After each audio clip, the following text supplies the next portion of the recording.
Assalamualaikum warahmatullahi wabarakatuh. Kembali lagi di podcast DKTV, TV Masa Depan Dakwah dan Komunikasi. Oke teman-teman, kali ini kembali lagi bersama saya Feby. Dan kali ini Feby tidak sendiri, ditemani oleh bintang tamu dan juga sekaligus dosen UIN yaitu Bapak Sarwan. Langsung saja kita sapa, yaitu Bapak Sarwan. Assalamualaikum Bapak. Waalaikumsalam warahmatullahi wabarakatuh. Gimana kegiatan hari ini Pak? Alhamdulillah sibuk dari pagi sampai sekarang. Biasa. Alhamdulillah ya Pak. Ya. Oke, mungkin kita akan sedikit membahas tentang perjalanan kisah Bapak dulu nih, semasa sekolah ya Pak. Karena dari riset yang Feby ketahui, ya semasa sekolah Bapak itu cukup sulit ya Pak ya. Ya. Nah, jadi mungkin kita akan sedikit ulik hingga Bapak sukses besar seperti sekarang gitu ya Pak. Tentunya ini menjadi motivasi untuk teman-teman di rumah gitu. Ya. Nah, katanya kan Bapak itu ketika bersekolah itu sulit. Maksud artian sulit ini seperti apa Pak gitu? Bisa mungkin Bapak ulas sedikit. Ya, baik. Terima kasih. Sulitnya itu pertama ya, yang silit ringannya itu karena pertama orang tua saya itu sebenarnya bukan orang pendidikan tapi pedagang. Jadi mereka lebih banyak memperhatikan persoalan bisnis dibandingkan dengan anak-anaknya. Sehingga ada peristiwa lucu ketika saya SD itu bapak saya tidak pernah tahu prestasi sekolah saya. Rapor saya itu lebih sering saya tanda tangani dibandingkan ayah saya. Aduh. Jadi saya dari SD sudah pandai meniru tanda tangan ayah Aduh. saya karena kayak pakar ya. Jadi dia tidak tahu. Cuman meskipun demikian, satu prinsip saya ketika SD itu adalah saya tidak boleh tinggal kelas. Itu saya tidak boleh tinggal kelas. Kemudian saya baru menyadari tentang prestasi ketika saya sudah kelas 6. Ada seorang guru yang mengajar matematika. Pada sebelumnya saya tidak mengerti tentang matematika, tetapi saya setelah diajarkan oleh seorang guru, dibawanya ke rumahnya dan les beberapa orang. Saya baru paham dan saya tertarik dengan matematika. Kelas 6 SD? Itu kelas 6 SD. Dan alhamdulillah di dalam ijazah saya matematika saya itu 10. Padahal sebelumnya nilainya itu di bawah 5 semuanya. Merah. Nah itu ketika SD. Kemudian ketika sanawiyah, kelas 1 mungkin saya masih berprestasi, kemudian selanjutnya mungkin kurang berprestasi, tapi dalam 3 besar, 4 besar, 5 besar mungkin ada. Di waktu sanawiyah saya mulai mengalami kesulitan, di mana bapak saya seorang pebisnis, bisnisnya itu sudah mulai menurun. Ketika SD saya seperti anak-anak lain ikut bermain, sepak bola, biasanya sepak bola ya, kemudian berenang ke sungai dan lain-lain seperti anak-anak lain gembira, anak-anak kampung. Tetapi ketika sanawiyah semua itu sudah diambil, sudah direnggut oleh keadaan. Saya sanawiyah itu sudah membantu orang tua saya di kedai. Jadi setiap hari setelah saya pulang sekolah itu saya pergi membantu orang tua saya di kedai, dan itu tidak ada cutinya ya, karena kedai itu buka setiap hari. Jadi sambil sekolah saya bekerja, dan rasanya capek. Kadang-kadang saya belum sempat tukar baju, orang tua sudah memerintahkan saya untuk sekolah. Tetapi persoalan itu karena memang pengaruh ekonomi yang sudah mulai menurun dari usaha bapak saya. Kemudian setelah itu saya ingin meneruskan studi. Saya tidak mau di kampung. Saya ingin studi seperti kakak saya. Waktu itu dia sekolah di Nia Putri. Saya ingin keluar kota juga seperti kakak saya. Akhirnya saya ke Padang Panjang, sekolah di Kuliatul Mubalighin Muhammadiyah Kauman Padang Panjang. Tapi itu hanya berlangsung 1 tahun. Karena saya masih ingat ketika itu bapak saya datang ke sekolah, ke Kauman, dan berkata bahwa dia meminta saya untuk pulang karena tidak ada yang menemani ibu untuk menjaga kedai. Lantas entah kenapa saya tidak berpikir tentang diri saya, tetapi lebih berpikir kepada keluarga. Iyalah saya pulang, saya bilang begitu. Padahal ketika itu di semester pertama itu di Kauman itu saya tidak dapat ranking apa-apa, mungkin nomor 4 atau bagaimana.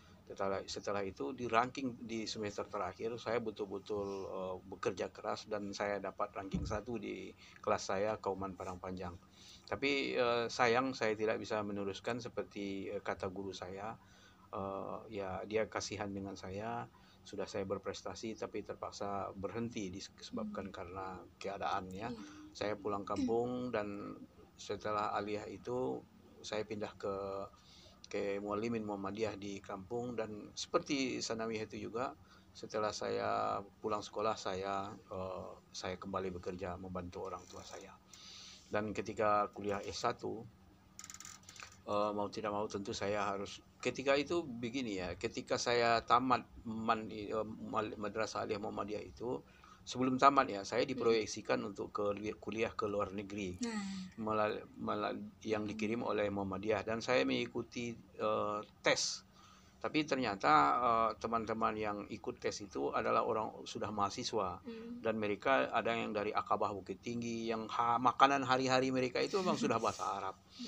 Dan meskipun saya sebenarnya sudah les bahasa Arab kepada guru-guru saya, tapi kemampuan saya masih jauh. Karena yang diminta ketika itu adalah menulis dan mengarang bahasa Arab. Dan saya tidak diajarkan seperti itu. Jadi sementara di kampung saya, nama saya sudah tersebar ke masyarakat. Karena bapak saya orang yang banyak dikenal orang karena kita pedagang di kampung, di kota, di pasar, di kabupaten ini, di kota ini, di kecamatan ini, di nagari ini orang kenal, nagari ini orang kenal. Sekurang-kurangnya di 2 kecamatan ketika itu bapak saya dikenal orang.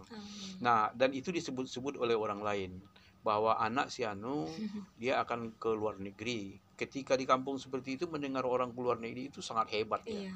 Nah, saya sempat kecewa sih sebenarnya pada diri, nggak tahu saya kepada siapa saya kecewa, tapi saya sempat melarikan diri dari kampung tanpa sepengetahuan orang tua saya. Ketika itu hari raya saya mau lari. Larinya itu mau ke luar negeri, mau ke Malaysia. Jadi saya masukkan pakaian saya ke dalam tas, kemudian saya masukkan tas itu ke dalam karung goni. Gorinya kita itu masih bukan plastik ya. Kemudian saya bawa ke loket, kemudian saya mengambil tiket ke Bukit Tinggi. Lantas sepeda saya antar pulang. Setelah itu ada jadwal keberangkatan ke Bukit Tinggi, saya pergi ke Bukit Tinggi. Waktu itu saya baru tamat aliyah. Kemudian sampai di Bukit Tinggi, orang bertanya kepada saya mau kemana. Saya bilang mau pergi ke Malaysia, tapi ke Dumai dulu, ke Pekanbaru dulu. Lantas tapi sampai di Pekanbaru itu ternyata dapat informasi ada intel keluarga maksudnya, yang menyampaikan saya melarikan diri. Lantas bapak kecil saya di Pekanbaru langsung menyuruh saya pulang. Katanya saya menipu dia. Kamu bilang kamu mau main-main sini, ternyata kamu mau melarikan diri. Waktu itu saya sudah mau pergi ke Malaysia, entah tujuan apa saya tidak tahu. Tapi saya tidak mau pulang kampung. Dan saya pulang ke Padang. Kakak saya ada di Padang. Kemudian saya didaftarkan di UMSB Muhammadiyah sebagai mahasiswa. Nah, karena pendaftaran di tempat lain sudah tertutup, sudah terlambat, yang aja hanya swasta. Saya mendaftar di UMSB dan saya kuliah 1 tahun. Tapi karena persoalannya saya tidak paham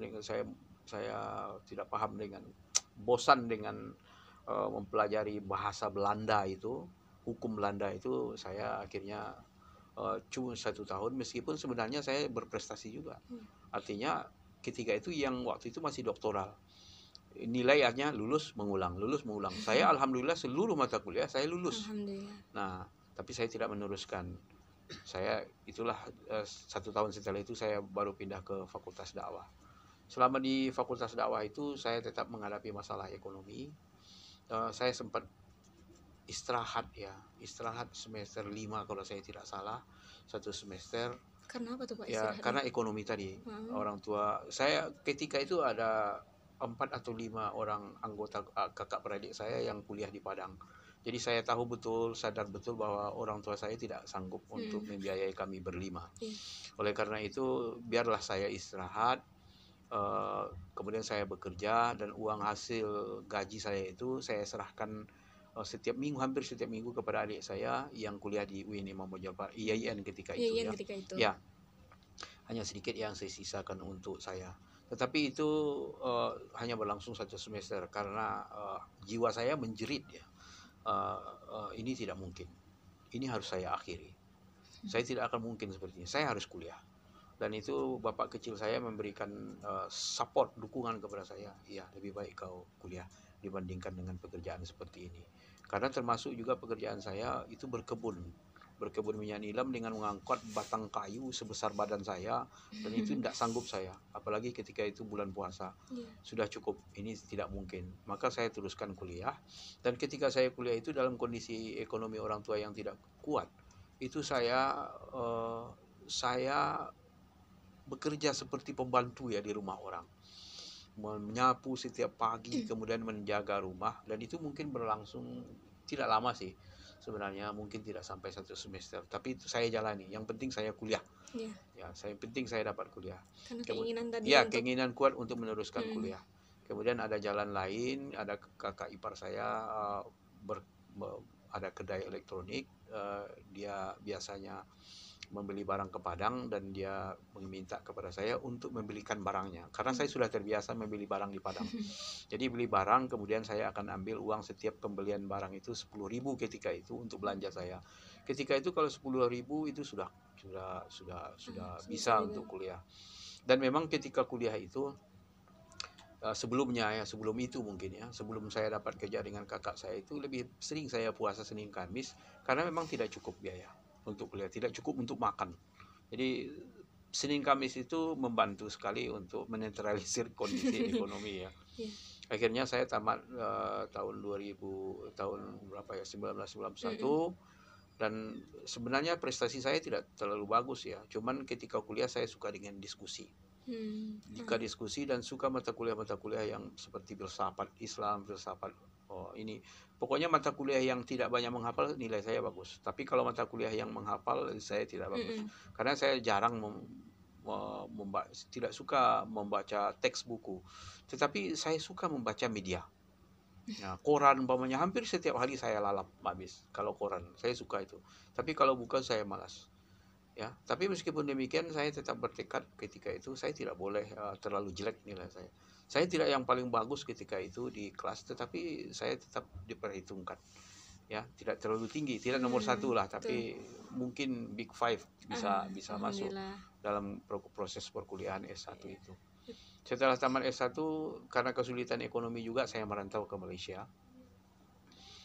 Awalnya kita tidak tahu bagaimana kondisi Malaysia ya. Saya pergi dengan paspor, tapi paspor itu hanya bertahan sekitar 3 bulan. Setelah itu paspor saya tidak bisa lagi dipergunakan, dan saya tidak tahu kemana paspor itu lagi. Sudah kasih uang kepada orang lain untuk mengurus permit, tetapi permit itu tidak pernah keluar, dan paspor saya juga tidak pernah dikembalikan. Dan itu berlangsung sekitar selama 4 tahun, bukan 1 hari 2 tahun. 4 tahun, Pak? Ya, 4 tahun itu saya tidak punya paspor.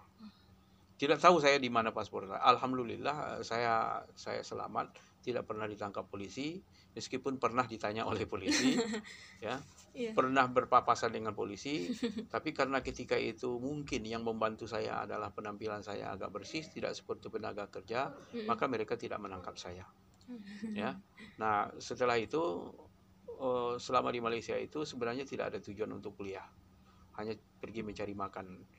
Karena ketika kuliah pun saya tidak bermaksud untuk mencari pekerjaan dengan kuliah. Ya, karena maksud saya ketika kuliah itu hanya untuk diri saya. Ilmu dakwah itu untuk diri saya, bukan untuk mencari pekerjaan. Tetapi akhirnya yang saya cita-citakan menjadi seorang pedagang seperti ayah saya tidak bisa berjalan, karena memang bisnis bapak saya sudah mulai hampir habis. Nah, jadi ketika di Malaysia menjadi perantau itu selama 4 tahun, saya menemukan beberapa orang kawan yang termasuk Pak Sabir. Dia ternyata kuliah S2 di sana. Saya bilang kalau Pak Sabir bisa kuliah, saya juga harus bisa kuliah. Ya, tuh, dorongannya Pak ya. Ya, saya pernah bertanya kepada dia cara mengisi formulir. Saya mendatangi beliau ke tempat beliau.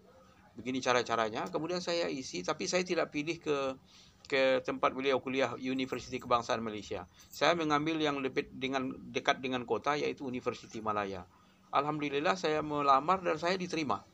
Dan ketika itu saya kuliah, sebelumnya saya pulang dulu. pulang dulu. Sebelum saya kuliah saya pulang. Dengan Karena tujuan apa tuh Pak ya, pulang? saya pulang ke Padang itu salah satu tujuannya adalah untuk mengurus paspor.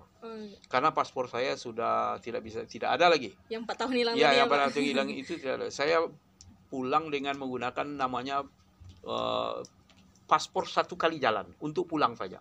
Pemutihan namanya. Nah, saya pulang ke Indonesia, urus paspor, kemudian saya kembali ke Malaysia dan melamar untuk kuliah. Alhamdulillah diterima, dan sambil kuliah itu saya bekerja. Karena yang membiayai proses perkuliahan saya selama S2 itu memang saya sendiri, tidak ada yang lain. Saya juga tidak pegawai. Saya bekerja di Malaysia. Untungnya orang Malaysia itu ada yang bisa membantu saya, yang dia itu tentu ada belas kasihannya entah bagaimana. Tapi yang jelas saya bekerja dengan dia siang hari, karena saya kuliahnya by riset, jadi tidak ada waktu khusus setiap hari pergi kuliah. Kapan perlu waktu konsultasi saya pergi. Tapi biasanya ke kampus itu saya pada hari Sabtu dan hari Minggu. Di sana hari Sabtu dan hari Minggu, kecuali hari-hari libur besar, itu perpustakanya buka. Di Malaysia? Ya, di Malaysia. Saya pergi Sabtu Minggu ke perpustakaan, dan biasanya saya menulis tesis itu pada malam hari. Kadang saya tidur di kantor untuk menulis tesis saya, dan kadang di rumah tengok keadaan lah. Tapi dalam waktu sehari itu pasti di dalam waktu bekerja itu saya bekerja, tidak pernah menulis tesis karena tidak ada waktu, dan juga tidak mungkin saya melakukan pekerjaan saya karena nanti bos saya marah. Nah, itu selesai S2 itu saya cepat selesainya. 2 tahun saya selesai. Untuk ukuran Malaysia 2 tahun itu sangat cepat. Cepat untuk selesainya. Biasanya berapa tuh Pak kalau di Malaysia? Ya, sebenarnya 2 tahun itu tidak boleh kurang. Kalau by riset tidak boleh kurang. Saya kurang ketika itu 2 minggu. Kurang 2 minggu. Cuma kurang 2 minggu, tetapi harus rapat senat untuk meluluskan saya karena terlalu cepat. Saya tidak diberi peringatan dan saya tidak ingat. Nah, tetapi alhamdulillah karena waktu itu saya sudah pulang ke Indonesia dan pembimbing saya mengatakan bahwa biar saya urus, dan dia urus, ternyata bisa. Alhamdulillah. Nah, setelah itu saya pulang tahun 97 dan saya mengabdi di Fakultas Dakwah. Masih mengabdi, dan tahun 1998 saya ikut tes dan alhamdulillah saya lulus pada bulan Maret 1998, dan ketika itulah mulai saya menjadi dosen di Fakultas Dakwah. Kemudian 7 tahun setelah itu baru saya melanjutkan studi S3 di Malaysia, dan memang agak lama studinya. Dan mulailah saya menghadapi banyak masalah. Karena waktu itu saya bekerja kuliah sambil setelah selesai 2 tahun saya kuliah, tapi saya juga menjabat ketua jurusan MD. Jadi antara kadang saya menjabat ketua MD itu juga kan pengaruh ekonomi. Jadi saya bekerja juga karena persoalan ekonomi, saya kuliah juga. Akhirnya kuliah ini terlambat selesainya. Nah, sampai tahun masuknya saya rasa 2005 atau 2004, selesai 2012, atau dalam waktu 7 tahun. Itu cukup lama untuk ukuran S3 menurut pendapat saya, selesainya itu. Nah Pak, perjuangan berat Bapak menyelesaikan di S3. Nah, pasti ada ya Pak ya? Ya, ini cukup berat ya, cukup berat bagi saya. Saya ketika itu kan sudah kuliah sekian lama dan sudah menghabiskan banyak biaya dan sudah mengeluarkan begitu banyak tenaga. Oleh karena itu saya bertekad saya harus selesai. Saya harus selesai. Saya akan buat semaksimal mungkin atau tidak sama sekali. Pilihan saya hanya 2. Tidak sama sekali berarti saya akan mengundurkan diri. Nah, kalau mau kuliah meneruskannya harus selesai. Nah, oleh karena itu saya betul-betul all out untuk menyelesaikan kuliah saya ini supaya dia selesai. Dan selama proses untuk menyelesaikan ini, untuk tekad itu, maka selama 2 tahun itu saya lebih sering tidur di atas meja tempat saya mengetik itu dibandingkan dengan di atas kasur. Ya, atau saya tidur sambil terduduk. Ya, begitu juga, itu hampir 2 tahun di sini. Kemudian 8 bulan sebelum penyelesaian itu sudah draft terakhir, sudah selesai draftnya. Saya lebih banyak di pustaka, antara tidur dengan tidak. Paling-paling saya tidur biasanya ketika setelah sholat subuh. Saya tidur sebentar sebelum orang datang, kemudian saya bangun kembali. Ya, biasanya saya mandinya di kampus itu ya di musola kampus itu.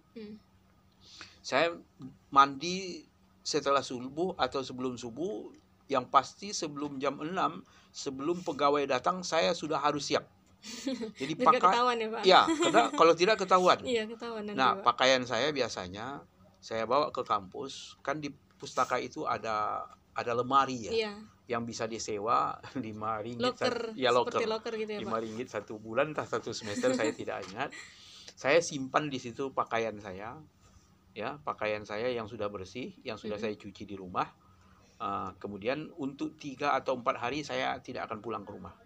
Tidak pulang ke rumah. Tapi setelah pakaian sudah kotor semua, saya pulang ke rumah, mencuci, menggosok, kemudian 1 hari biasanya istirahat, kemudian saya ke kampus lagi.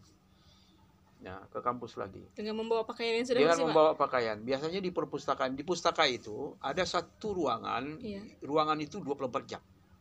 Bukan di perpustakaannya ya.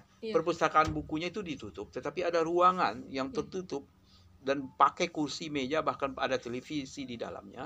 Itu sekitar 12 meja dengan kursi, itu dipergunakan oleh mahasiswa untuk mengetik disertasi. Dan saya biasanya di sana. Di sana saya bekerja dan saya bisa, bahkan saya karena pengalaman yang 8 bulan itu, saya bisa mengkategorisasikan orang, kerajinan orang-orang yang kuliah di Malaysia itu. Pertama, yang paling rajin itu ya, kalau saya, orang-orang Indonesia ini termasuk beberapa orang rajin. Bahkan ada yang membawa bantal ke ruangan itu. Karena dia tidur sambil duduk. Jadi bantal itu dijadikan tempat berbaring, tidak ada. Jadi meja itu taruhnya bantal dan tertidur ke situ. Itu ada beberapa orang Indonesia, sekurang-kurangnya 3 orang yang saya tengok seperti itu, yang betul-betul bekerja keras. Kemudian setelah itu orang-orang Iran juga sangat kuat. Sekitar jam 12 malam dia baru pulang. Di bawah itu jam 11 biasanya Cina, dan di bawah itu biasanya orang-orang Melayu. Sekitar jam 9 dia sudah mulai pulang. Nah, kalau sudah di atas jam 12 itu kampus itu sudah mulai kosong. Tinggal orang-orang gila menurut pendapat saya yang menyelesaikan studi, termasuk saya yang 8 bulan itu. Begitulah pekerjaan saya selama 8 bulan itu. Ya. Dan ada juga saya dikasih kunci kamar oleh dosen saya, kunci ruangannya. Kalau saya tidak di ruangannya, saya di perpustakaan. Tapi lebih banyak saya di perpustakaan karena di ruangannya itu berada di tingkat 3 dan itu agak sepi. Agak sepi dan saya takut sendirian di sana. Ya. Lalu akhirnya milih di mana, Pak? Saya lebih banyak di perpustakaan, di ruangan perpustakaan tadi. Di situ saya selama 8 bulan lebih banyak. Ya. Dan di situ ya tidak banyak sih.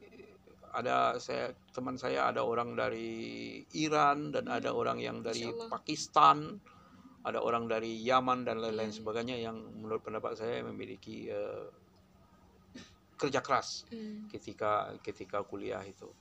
Jadi ketika kuliah S3 itu saya pernah pindah dari FPA, saya pindah ke FSSK mengambil sejarah, dan di sejarah itu saya bertukar mungkin tiga kali ya pembimbing saya, dan pertukaran pembimbing ini menyebabkan disertasi saya berubah sesuai dengan seleranya.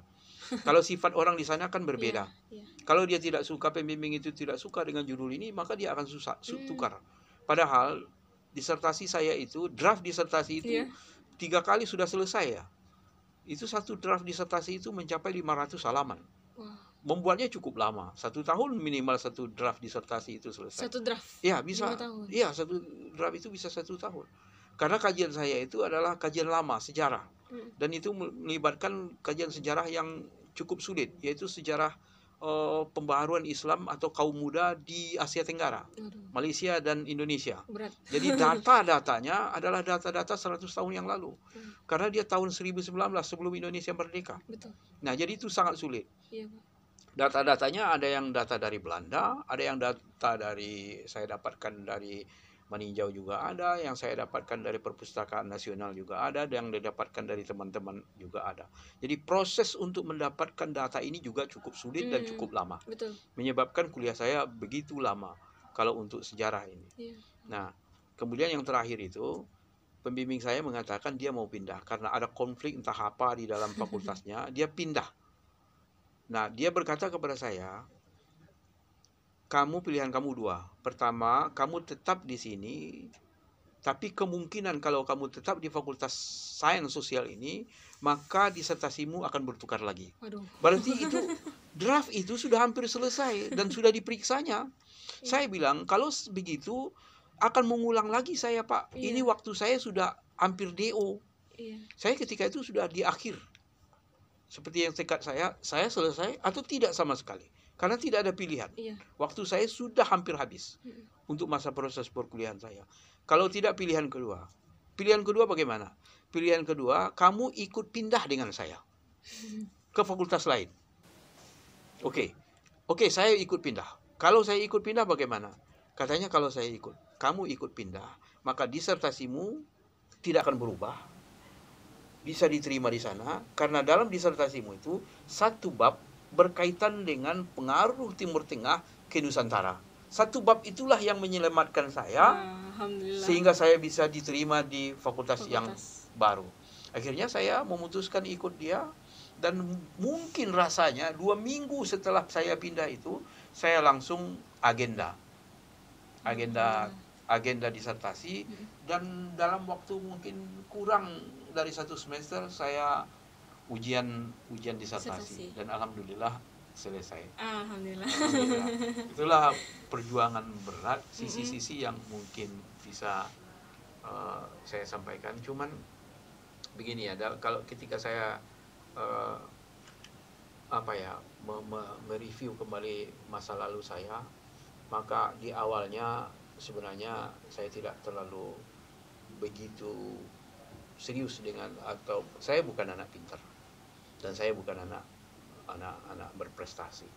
Tapi ada beberapa kali ketika itu saya berprestasi. Bagi saya ketika nilai rapor saya matematika 10, bagi saya itu satu prestasi. Ketika saya pernah juara 3 sanawiyah, saya rasa itu prestasi juga. Ketika saya pernah juara umum ujian nasional 2 kecamatan, saya rasa itu prestasi.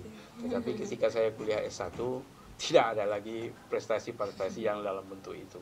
Cuman tekad saya nilai saya harus saya jaga. Betul. Ya. Dan kuliah harus saya lanjutkan.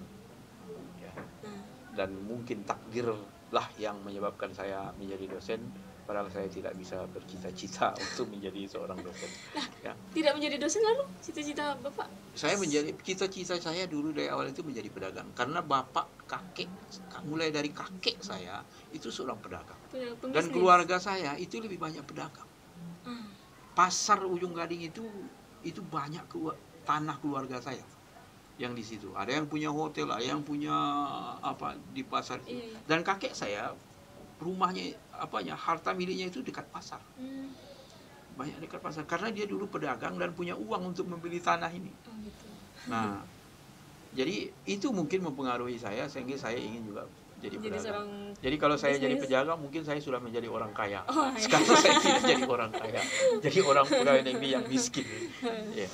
Tapi kan walaupun seperti itu, tekad dan keinginan Bapak itulah yang seharusnya bisa dicontoh buat teman-teman di rumah gitu. Ya, tetap saya tidak pernah tetap menganggap bahwa sekolah ini bagi saya penting dan tidak hanya pelengkap. Ya, meskipun saya tidak berniat untuk jadi dosen, tapi saya harus tetap kuliah, ya harus tetap menjaga prestasi saya, kira-kira begitulah. Jadi apapun bentuk prestasinya, prestasinya itu sebuah kebanggaan untuk diri kita sendiri ya Pak ya. Nah, terus juga jangan putus untuk melanjutkan sekolah seperti itu. Apapun menurut pendapat saya, di mana ada kesulitan di situ ada jalan. Di situ ada jalan. Betul. Ya, di situ ada jalan. Jadi jangan hanya karena ekonomi, keinginan untuk sekolah tidak ada gitu. Ketika saya kuliah S3, saya rasa memang saya kan tidak beasiswa. Oleh karena itu saya harus berpikir juga tidak menghabiskan seluruh gaji saya untuk diri saya, karena ada anak dan istri yang harus saya belanjai juga. Maka biasanya ketika weekend malam Sabtu atau malam Minggu, saya tetap bekerja. Ya, nah itu yang artinya ketika saya sudah kuliah S3 dan sudah pegawai negeri dan sudah punya gaji, saya tetap bekerja. Dan saya tidak malu bekerja itu menjadi pelayan di restoran. Betul. Di Marriott itu pekerjaan saya melayani orang makan. Di Kuala Lumpur di restoran Anwar Tom Yum itu pun saya mengangkat makanan. Dan saya tidak malu dengan jabatan saya. Dan teman saya memang mengatakan kepada orang lain bahwa itu calon profesor yang membantu. Dan orang-orang Malaysia selalu melihat saya, dan saya tidak merasa saya terhina dengan pekerjaan-pekerjaan seperti itu untuk maksud yang baik. Betul. Selagi itu positif ya Pak ya? Iya, selagi itu positif. Jadi saya mengajak mahasiswa, apapun yang bisa dilakukannya, maka lakukanlah. Betul. Untuk mendapatkan uang. Untuk kuliah, lakukanlah. Menjual gorengan, lakukanlah. Apapun yang bisa dilakukannya, lakukanlah. Yang penting bisa menghasilkan uang. Ya. Karena kita juga tidak selalu harus mengandalkan orang tua. Ya, tidak mengandalkan orang tua. Nah, itu dia tadi teman-teman kiat-kiat dari bapaknya. Jadi jangan ada keinginan untuk putus sekolah ataupun kuliah ya teman-teman karena hanya ekonomi. Tapi kita juga bisa part time gitu, membantu keuangan orang tua. Nah, mungkin Pak itu dulu Pak bincang-bincang hari ini ya Pak ya. Sekian dulu. Nah, mungkin di lain waktu nanti kita bisa berbincang kembali dengan tema yang lebih menarik tentunya ya Pak ya. Mungkin akan membahas seputar perkuliahan juga nanti ya Pak. Oke teman-teman, itu dia tadi bincang-bincang Feby bersama Bapak Sarwan. Saya Feby dan juga beserta kru yang bertugas pamit undur diri. Jangan lupa terus saksikan podcast DKTV dan juga program-program lainnya hanya di DKTV UIN Padang. Assalamualaikum warahmatullahi wabarakatuh.